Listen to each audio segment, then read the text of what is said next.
Hello everyone, welcome to the inspired biology. और ये cell biology का आज हमारा 4th लेक्चर है जिसमें हम बात करेंगे मेम्ब्रेन ट्रांसपोर्ट के बारे में। ठीक है, सो मेम्ब्रेन ट्रांसपोर्ट क्या होता है, यहाँ पर मेम्ब्रेन से हमारा मतलब क्या है कि कौन सी मेम्ब्रेन की बात हो रही है, प्लाज्मा मेम्ब्रेन की, है ना। सेल हमने देखा था, सेल की जो बाउंड्री होती है उसे हम क्या कहते हैं, प्लाज्मा मेम्ब्रेन। ठीक है, तो प्लाज्मा मेम्ब्रेन के थ्रू ट्रांसपोर्ट कैसे हो रहा है ना। प्लाज्मा मेम्ब्रेन से बाहर के मॉलिक्यूल्स साइटोप्लाज्म में कैसे आ रहे हैं और साइटोप्लाज्म से मॉलिक्यूल्स बाहर की तरफ कैसे जा रहे हैं, ये हम यहाँ पर देखेंगे। ठीक है, so internal composition of cell maintain because plasma membrane selectively permeable structure. ठीक है, ये बात हम हमारे पहले लेक्चर्स में भी कह चुके हैं कि प्लाज्मा मेम्ब्रेन जो होती है ना वो सिलेक्टिवली परमिएबल है ना, मतलब सिलेक्ट करके ही वो मॉलिक्यूल्स को इनसाइड या आउटसाइड जाने देती है ना। So plasma membrane forms a barrier that blocks free exchange of molecules between cytoplasm and external environment. Plasma membrane क्या करती है ना, एक बैरियर की तरह वर्क करती है। ठीक है, ताकि बाहर से कोई भी मॉलिक्यूल कभी भी इनसाइड ना आ सके और अंदर का कोई भी मॉलिक्यूल कभी भी बाहर नहीं जा सके, मतलब फ्रीली एक्सचेंज नहीं हो सकता है मॉलिक्यूल्स का यहाँ पर। ठीक है, special classes of transport proteins that is career proteins and channel proteins responsible for transferring such molecules. ठीक है, अब ट्रांसपोर्ट जो हो रहा है उसके लिए कौन रिस्पॉन्सिबल है, ट्रांसपोर्ट प्रोटीन्स, है ना। ये जो मेम्ब्रेन है प्लाज्मा मेम्ब्रेन, ये लिपिड बाइलेयर और प्रोटीन से मिलकर बनी होती है। प्रोटीन्स जो है इसमें इस तरीके से इनसाइड एम्बेडेड होते हैं, तो यही प्रोटीन्स जो होते हैं यही रिस्पॉन्सिबल होते हैं मॉलिक्यूल्स को ट्रांसफर करने के लिए। ठीक है, transport occur either through the lipid bilayer और थ्रू ट्रांसपोर्ट प्रोटीन्स। ठीक है, जितना भी ट्रांसपोर्ट हो रहा है मॉलिक्यूल्स का, है ना, आयंस है, वाटर मॉलिक्यूल्स है, अमाइनो एसिड्स है या प्रोटीन्स है, जो भी है, जिन भी चीज़ों का ट्रांसफ़र हो रहा है, ठीक है, या तो वो लिपिड की बाइलेयर के थ्रू हो रहा है या फिर ट्रांसपोर्ट प्रोटीन्स के थ्रू हो रहा है। ठीक है, यही दो मेन है जो कि ट्रांसपोर्ट करने में हेल्प कर रहे हैं। ठीक है, ये यहाँ पर फ्लो चार्ट दिया है जिसमें आपको एक आइडिया लग जाएगा कि ट्रांसपोर्ट हो किस तरीके से रहा है या किन मेथड्स के थ्रू हो रहा है। ठीक है, तो सेल का जो ट्रांसपोर्ट है ये दो तरीके से होता है। ठीक है, एक है पैसिव ट्रांसपोर्ट और एक है एक्टिव ट्रांसपोर्ट। ठीक है, पैसिव ट्रांसपोर्ट के अंदर हम देखेंगे कि डिफ्यूजन के थ्रू होता है। ट्रांसपोर्ट जो हो रहा है वो डिफ्यूजन के थ्रू हो रहा है। डिफ्यूजन भी दो तरीके से होगा, simple diffusion and facilitated diffusion. ठीक है, इसके अलावा ऑस्मोसिस के थ्रू भी यहाँ पर ट्रांसपोर्ट मॉलिक्यूल्स का हो रहा है। ठीक है, नेक्स्ट हम देखेंगे एक्टिव ट्रांसपोर्ट। एक्टिव ट्रांसपोर्ट में पंप के थ्रू और वेसिकल्स के थ्रू यहाँ पर ट्रांसपोर्ट हो रहा है। पंप में दो तरीके से होगा, primary transport and secondary transport, and vesicles के थ्रू भी दो तरीके से ट्रांसपोर्ट हो रहा है, एक्सोसाइटोसिस एंड एंडोसाइटोसिस। ठीक है, एंडोसाइटोसिस में फर्दर हम देखेंगे pinocytosis, phagocytosis and receptor mediated transport. Okay, so सबसे पहले हम देखते हैं कि पैसिव ट्रांसपोर्ट क्या है या किस तरीके से हो रहा है। ठीक है, सो no requirement of energy or ATP because in a passive transport molecules moving high concentration to lower concentration. ठीक है, पैसिव ट्रांसपोर्ट एक ऐसा ट्रांसपोर्ट है जिसमें मॉलिक्यूल्स को ट्रांसफर होने के लिए किसी भी एनर्जी की या एटीपी की ज़रूरत नहीं होती है। क्यों नहीं होती है, बिकॉज मॉलिक्यूल्स जो है वो हायर कॉन्सेंट्रेशन से लोअर कॉन्सेंट्रेशन की तरफ जा रहे हैं, है ना। फॉर एग्जाम्पल कि वाटर के मॉलिक्यूल्स एक साइड अगर ज़्यादा है और एक साइड अगर कम है तो वो हायर कॉन्सेंट्रेशन से लोअर कॉन्सेंट्रेशन की तरफ जा रहे हैं, है ना, तो उन्हें एनर्जी की रिक्वायरमेंट नहीं है। या फिर फॉर एग्जांपल मैं कहूँ कि एक बॉल है, अगर आप उसको ऊपर से नीचे की तरफ गिराओगे तो उसे ऊपर से नीचे की तरफ आने में कोई भी एनर्जी की रिक्वायरमेंट नहीं होगी, है ना। Transported substance carries a net charge, जो भी सब्सटेंस जो है वो ट्रांसपोर्ट हो रहा है उन पर नेट चार्ज रहता है। ठीक है, movement is influenced by both concentration gradient and membrane potential. अब ये जो मूवमेंट हो रहा है ना, ये जो मॉलिक्यूल्स जो है वो ट्रांसफर हो रहे हैं है ना, तो उसके लिए क्या चीज़ें रिस्पॉन्सिबल है या इसको इन्फ्लुएंस कौन कर रहा है ना, ये जो ट्रांसपोर्ट है मॉलिक्यूल्स को इधर से इधर जाने के लिए क्या चीज़ इन्फ्लुएंस कर रही है। तो पहली चीज़ कॉन्सेंट्रेशन ग्रेडियंट है ना, उसका मॉलिक्यूल का जो कॉन्सेंट्रेशन है वो इन्फ्लुएंस कर रहा है। नेक्स्ट है मेम्ब्रेन पोटेंशियल, ठीक है।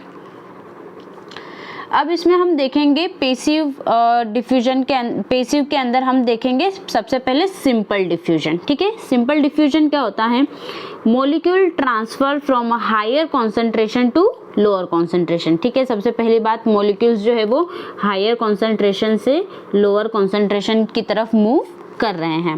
During the simple diffusion molecules is simply dissolved in a phospholipid bilayer, no membrane proteins are involved। Simple diffusion है, ठीक है, मतलब जिस भी मॉलिक्यूल्स को ट्रांसफ़र होना है वो सिंपली आकर लिपिड की बाइलेयर से जाकर डिफ्यूज़ हो जाएगा और वो एक्सटर्नल साइड से इन साइड की तरफ मूव कर जाएगा, ठीक है। इसके लिए उसे किसी भी ट्रांसपोर्ट प्रोटीन्स की ज़रूरत नहीं है, ठीक है। Diffusion rate of any substance depend on it's concentration gradient, hydrophobicity and it's size, ठीक है। अब ये क्या बोल रहे हैं यहाँ पर, ये जो मॉलिक्यूल है ना, उसको क्या होना है, डिफ्यूज होना है, बाइलेयर से डिफ्यूज होना है। तो जो डिफ्यूजन का रेट है वो किसके ऊपर डिपेंड करेगा, सबसे पहला उसका कॉन्सेंट्रेशन ग्रेडियंट की मॉलिक्यूल जो है उसका कॉन्सेंट्रेशन कितना है। नेक्स्ट हाइड्रोफोबिसिटी, मॉलिक्यूल की हाइड्रोफोबिसिटी के ऊपर डिपेंड करेगा और मॉलिक्यूल का साइज कैसा है उसके ऊपर डिपेंड करेगा, ठीक है। ये यहाँ पर हम देख सकते हैं कि मॉलिक्यूल्स का जो है वो किस तरीके से ट्रांसफ़र हो रहे हैं प्लाज्मा मेम्ब्रेन के थ्रू। तो गैस के मॉलिक्यूल्स इजीली ट्रांसफ़र हो सकते हैं। उसके बाद जो है नॉन पोलर मॉलिक्यूल्स होते हैं ना, नॉन पोलर मतलब जिनमें पोलर हेड नहीं है, वो मॉलिक्यूल इजीली ट्रांसफ़र हो सकते हैं। उसके बाद अनचार्ज मॉलिक्यूल्स वो ट्रांसफ़र हो सकते हैं स्लाइटली, है ना। उसके बाद चार्ज और पोलर मॉलिक्यूल ट्रांसफ़र हो सकते हैं। उसके बाद आयन के मॉलिक्यूल्स और उसके बाद डीएनए आरएनए जो कि मैक्रो मॉलिक्यूल्स होते हैं उन्हें ट्रांसफ़र किया जाता है, ठीक है। ये यहाँ पर बहुत ही अच्छा सा डायग्राम दिया गया है सिंपल डिफ्यूजन का, जिसमें डिफ्यूजन की रेट बताया गया है, ठीक है। अब डिफ्यूजन का रेट देखिए यहाँ पर दिया गया है कि किस पर डिपेंड करता है, साइज के ऊपर, पोलैरिटी के ऊपर और चार्ज के ऊपर, है ना। डिफ्यूजन का रेट इन तीनों के ऊपर डिपेंड करता है। साइज है ना, सीधी सी बात है, अगर स्मॉल मॉलिक्यूल्स है तो वो इजीली और फास्टर डिफ्यूज होंगे as compare to large molecules. Polarity, less polar diffuse faster, है ना, जितना कम पोलर है वो उतनी इजीली डिफ्यूज होगा, है ना। जितना ही ज़्यादा सिंपल है उतना इजीली वो मेम्ब्रेन में डिफ्यूज कर जाएगा एज कम्पेयर कि उसमें कुछ पोलैरिटी है ना। चार्ज डज नॉट डिफ्यूज, अगर चार्ज्ड मॉलिक्यूल्स है तो वो डिफ्यूजन के थ्रू तो मेम्ब्रेन को क्रॉस नहीं कर पाएंगे, ठीक है। केवल अनचार्ज्ड मॉलिक्यूल्स ही मेम्ब्रेन को डिफ्यूजन के प्रोसेस के थ्रू क्रॉस कर सकते हैं, ठीक है। अब हम यहाँ पर देखेंगे नॉन पोलर मॉलिक्यूल्स, है ना, जिसमें पोलैरिटी नहीं है और वो हाइड्रोफोबिक है नेचर में, जैसे कि यहाँ पर O2, CO2, N2 and steroid hormones, इन सब का एग्जाम्पल दिया है। तो ये इजीली मेम्ब्रेन को डिफ्यूजन के थ्रू क्रॉस कर जाएंगे, ठीक है। उसके बाद अनचार्ज पोलर मॉलिक्यूल्स, है ना, मॉलिक्यूल्स ऐसे हैं जिन पे कोई चार्ज नहीं है और वो पोलर है ना। Small molecules H2O, glycerol, ethanol, तो ये क्या स्लाइटली थोड़ा ट्रांसफ़र हो सकते हैं। बट ऐसे मॉलिक्यूल्स जो कि क्या है, अनचार्ज है, पोलर है बट लार्ज है ना, पोलैरिटी में वो लार्ज है, तो अमीनो एसिड, ग्लूकोज, न्यूक्लियोटाइड्स, ऐसे मॉलिक्यूल्स देखो एरो क्या है, रिटर्न की तरफ है, मतलब ये मेम्ब्रेन को डिफ्यूजन के थ्रू क्रॉस नहीं कर सकते हैं। नेक्स्ट है आयंस, डेफिनेटली उन पर भी चार्ज्ड है तो वो भी डिफ्यूजन के थ्रू मेम्ब्रेन को क्रॉस नहीं कर सकते। ये देखिए रिटर्न का साइन बना हुआ है ना। नेक्स्ट हम देखेंगे फेसिलेटेड डिफ्यूजन, है ना। फेसिलेटेड डिफ्यूजन क्या है, ठीक है। Diffusion mediated bye transport proteins that is career proteins and channel proteins and selective in nature, ठीक है। सिंपल डिफ्यूजन हमने देखा कि कोई भी मॉलिक्यूल जो है वो लिपिड के बाइलेयर से इजीली जाकर डिफ्यूज हो जाएगा। फेसिलेटेड डिफ्यूजन में ऐसा बिल्कुल भी नहीं है, ठीक है। डिफ्यूजन किसके थ्रू होगा, ट्रांसपोर्ट प्रोटीन्स के थ्रू। ट्रांसपोर्ट प्रोटीन्स दो तरीके के होते हैं, career proteins and channel proteins. तो जो भी ट्रांसफर हो रहे हैं मॉलिक्यूल्स है ना, वो ट्रांसपोर्ट प्रोटीन्स के थ्रू होंगे और सिलेक्टिव होगा नेचर में। नेचर में सिलेक्टिव मीन्स कोई भी वाटर के मॉलिक्यूल्स या आयन से इजीली डिफ्यूज होकर मेम्ब्रेन को क्रॉस नहीं कर सकते हैं। पहले जो है ये ट्रांसपोर्ट के जो प्रोटीन्स है, जिस भी मॉलिक्यूल को ट्रांसपोर्ट करना है उसे चेक करेंगे कि इस मॉलिक्यूल को ट्रांसफ़र करना है या नहीं, सिलेक्ट करेंगे है ना, और उसके बाद ही ट्रांसफ़र करेंगे। Rate of transport is greater in a facilitated diffusion. ठीक है, अब ट्रांसपोर्ट की जो रेट होती है ना, वो फैसिलिटेटेड डिफ्यूजन की ज़्यादा होती है as compare to simple diffusion, है ना। सीधी सी बात है कि यहाँ पर मॉलिक्यूल जो है वो सिलेक्ट करके मॉलिक्यूल को ट्रांसफ़र कर रहा है। अगर एक बार उसने सिलेक्ट कर लिया कि इस मॉलिक्यूल को मुझे ट्रांसफ़र करना है, तो फिर तो वो फटाक से उसको ट्रांसफ़र कर देगा, है ना। इसलिए इसका जो रेट है ट्रांसपोर्ट का वो ज़्यादा है as compare to simple diffusion. ठीक है, facilitated diffusion allow polar and charged molecule such as carbohydrate, amino acid, nucleotides, ions to cross plasma membrane, है ना। ऐसे मॉलिक्यूल्स जो कि सिंपल डिफ्यूजन के थ्रू मेम्ब्रेन को क्रॉस नहीं कर सकते हैं, वो फैसिलिटेटेड डिफ्यूजन के थ्रू मेम्ब्रेन को क्रॉस कर सकते हैं, है ना। ठीक है, तो लार्ज मॉलिक्यूल्स भी ट्रांसपोर्ट प्रोटीन्स की हेल्प से मेम्ब्रेन को क्रॉस कर सकते हैं। यहाँ पर मैंने आपको ग्राफ भी दिखाया है। ग्राफ जो है, ग्राफ क्या शो कर रहा है यहाँ पर देखिए, ये जो सीधी लाइन है ना, ये सिंपल डिफ्यूजन की है, और ये जो कर्व लाइन है ये है आपके फैसिलिटेटेड डिफ्यूजन की। ठीक है, अब ऐसा क्या है, ये है आपके मॉलिक्यूल्स का कॉन्सेंट्रेशन। जैसे जैसे मॉलिक्यूल का कॉन्सेंट्रेशन बढ़ते जाएगा, सिंपल डिफ्यूजन का ग्राफ सीधा है ना, बढ़ते जाएगा, डिफ्यूजन बढ़ते जाएगा। कॉन्सेंट्रेशन है अगर ज़्यादा तो सिंपल डिफ्यूजन बढ़ते जाएगा। बट अगर कॉन्सेंट्रेशन ज़्यादा है तो भी जो फैसिलिटेटेड डिफ्यूजन है वो तो सिलेक्ट करके ही ट्रांसफ़र कर रहा है ना, तो ये वी मैक्स पर आकर क्या हो जाएगा, एक सेचुरेशन ले लेगा, है ना। अगर इस साइड चीज़ें ज़्यादा क्रॉस हो गई है तो एक मैक्सिमम लेवल इधर की साइड बढ़ गया है, तो वो क्या हो जाएगा, सेचुरेशन आ जाएगा उसका। ठीक है, नेक्स्ट जो फैसिलिटेटेड डिफ्यूजन हमने देखा कि फैसिलिटेटेड डिफ्यूजन जो है वो ट्रांसपोर्ट प्रोटीन्स करवाते हैं, जो कि career proteins and channel proteins, है ना। तो हम यहाँ पर देखेंगे कि करियर प्रोटीन्स जो है वो किस तरीके से ट्रांसपोर्ट करवा रहे हैं मॉलिक्यूल्स का। ठीक है, carrier protein mediated transport. Carrier proteins, जिन्हें हम ट्रांसफॉर्मर्स भी कह सकते हैं, no covalently bind with the specific molecules which transfer from one side to other side. ठीक है, ये जो यहाँ देखिए, यहाँ पर बहुत ही अच्छा एक तो डायग्राम के थ्रू यहाँ पर दिया गया है कि ये है पैसिव ट्रांसपोर्ट, ये है एक्टिव ट्रांसपोर्ट। पैसिव ट्रांसपोर्ट में सिंपल डिफ्यूजन, फैसिलिटेटेड डिफ्यूजन, ठीक है, सिंपल डिफ्यूजन डायरेक्ट हो रहा है, facilitated diffusion career proteins and channel proteins के थ्रू हो रहा है। तो करियर प्रोटीन्स में जिस भी मॉलिक्यूल को ट्रांसफ़र करना है तो उस मॉलिक्यूल के साथ ये प्रोटीन क्या करेंगे, नॉन कोवेलेंटली बाइंड होते हैं। बाइंड होने के बाद वो उस पर्टिकुलर मॉलिक्यूल को अपने ही अंदर कैरी करेगा। ठीक है, आप ये डायग्राम में देख सकते हैं, वो मॉलिक्यूल को अपने साथ कैरी करेगा। कैरी करने के बाद प्रोटीन अपने खुद के स्ट्रक्चर में चेंजेस करेगा, है ना। जैसे इसने यहाँ से कैरी किया है तो हो सकता है पहले यहाँ पर इसका साइड जो है वो ओपन था, इसने कैरी किया, कैरी करने के बाद अपने स्ट्रक्चर में चेंजेस किए और ऊपर से क्लोज हो गया और नीचे से ओपन हो गया, और इस मॉलिक्यूल्स को इसने यहाँ पर ट्रांसफ़र कर दिया है। ठीक है, one side to another side by undergo conformational changes. ठीक है, मॉलिक्यूल का जो भी स्ट्रक्चर होता है उसके अकॉर्डिंग प्रोटीन जो है वो अपने स्ट्रक्चर में चेंजेस कर लेता है। ठीक है, यहाँ पर एग्जाम्पल दिया है glucose transport mediated career proteins, है ना। ग्लूकोज ट्रांसपोर्टर प्रोटीन्स होते हैं जो कि ग्लूकोज को ट्रांसपोर्ट करने का काम करते हैं। ठीक है, ये यहाँ पर हमें स्ट्रक्चर देखेंगे, एग्जाम्पल देखेंगे।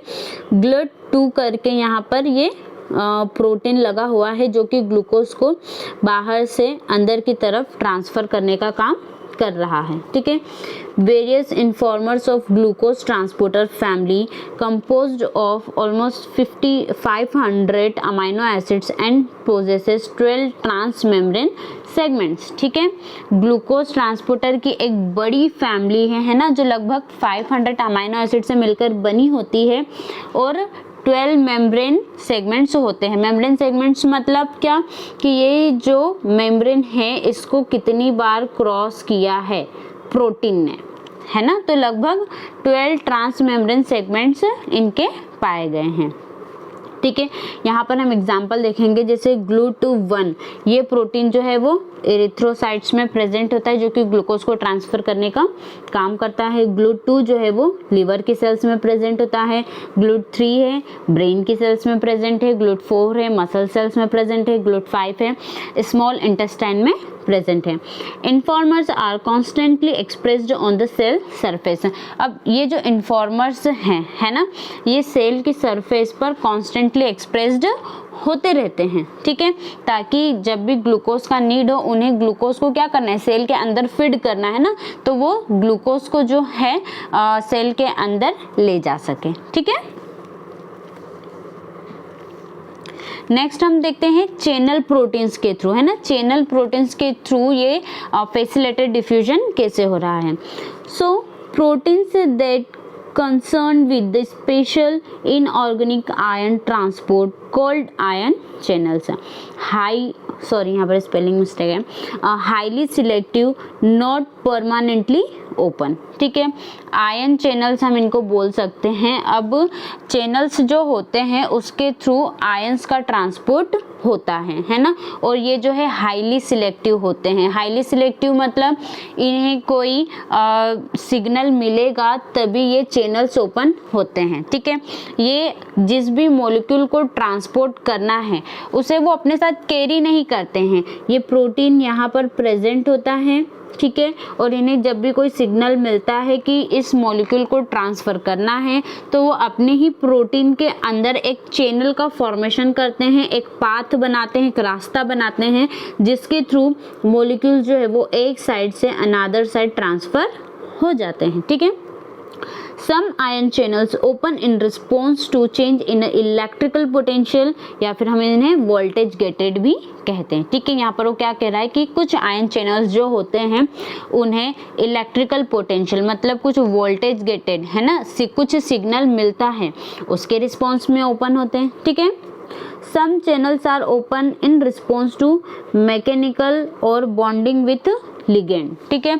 कुछ चैनल्स जो है उन्हें कुछ मैकेनिकल सिग्नल्स मिलेंगे या कुछ लिगेंड से बाइंड, कोई लिगेंड जो है वो आकर बाइंड करेगा और उसे सिग्नल देगा कि अच्छा ठीक है अभी ओपन होइए, ये जो आयन है इसको ट्रांसफ़र करना है, तो उन सिग्नल्स के थ्रू ये ओपन होंगे, है ना।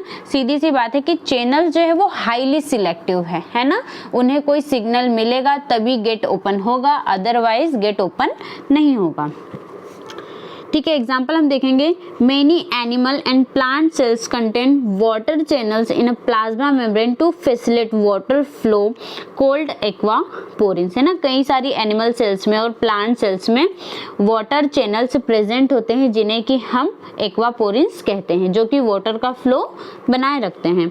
Aquaporin families of transport proteins allow water and some other small molecules to transport, ठीक है। एक्वापोरिन फैमिली के जो ट्रांसपोर्टर्स होते हैं, है ना, जो प्रोटीन्स होते हैं वो वाटर के फ्लो को और कुछ अदर स्मॉल मॉलिक्यूल्स को भी ट्रांसपोर्ट होने देते हैं, ठीक है। नेक्स्ट हम देखेंगे आइनोफोर्स, है ना। आइनोफोर्स क्या होते हैं, small hydrophobic lipid soluble molecule which dissolved in a lipid bilayer and increase its permeability to specific inorganic ions, ठीक है। अब ये क्या कह रहा है, आइनोफोर्स क्या होते हैं, स्मॉल हाइड्रोफोबिक मॉलिक्यूल है जो कि क्या है, लिपिड में सॉल्यूबल, है ना। एक स्मॉल हाइड्रोफोबिक मतलब ये लिपिड की बाइलेयर में यहाँ पर भी प्रेजेंट हो जाएगा या कनेक्ट कर सकता है, बिकॉज लिपिड बाइलेयर का ये वाला हिस्सा कैसा है, हाइड्रोफोबिक है। तो एक स्मॉल हाइड्रोफोबिक मॉलिक्यूल है जो कि लिपिड में सॉल्यूबल है, ठीक है, which dissolve in a lipid bilayer में डिजॉल्व हो जाता है एंड इंक्रीज इट्स परमिबिलिटी। यहाँ पर डिजॉल्व होकर मेम्ब्रेन की जो परमिएबल करने की जो क्षमता है, जिसको हम बोल सकते हैं, उसको बढ़ा देता है, इंक्रीज कर देता है टू स्पेसिफिक इनऑर्गेनिक आयन, कुछ स्पेसिफिक आयंस के लिए। आइनोफोर्स की भी 2 क्लासेस हैं। पहली है मोबाइल आयन कैरियर, ठीक है, इसका एग्जाम्पल है वेलिनोमाइसिन, जिसे कि आइसोलेट किया गया है स्ट्रेप्टोमाइसिस फिलिविसिमस से, जो कि ट्रांसपोर्ट करता है पोटेशियम आयंस को, ठीक है। नेक्स्ट है चैनल फॉर्मर्स, है ना, इसका एग्जाम्पल है ग्रेमेसिडिन ए, जिसे आइसोलेट किया गया है बैक्टीरियम बेसिलस से, जो कि ट्रांसपोर्ट करता है पोटेशियम और हाइड्रोजन आयंस को, ठीक है। तो इस वीडियो में इतना ही। इसमें हमने ट्रांसपोर्ट देखा, जिसमें पीसीयू ट्रांसपोर्ट और डिफ्यूजन को हमने कवर किया है। नेक्स्ट वीडियो में हम एक्टिव ट्रांसपोर्ट के बारे में बात करेंगे। वीडियो अच्छी लगी है तो इसे लाइक कीजिए और चैनल को सब्सक्राइब कर लीजिए। Thank you.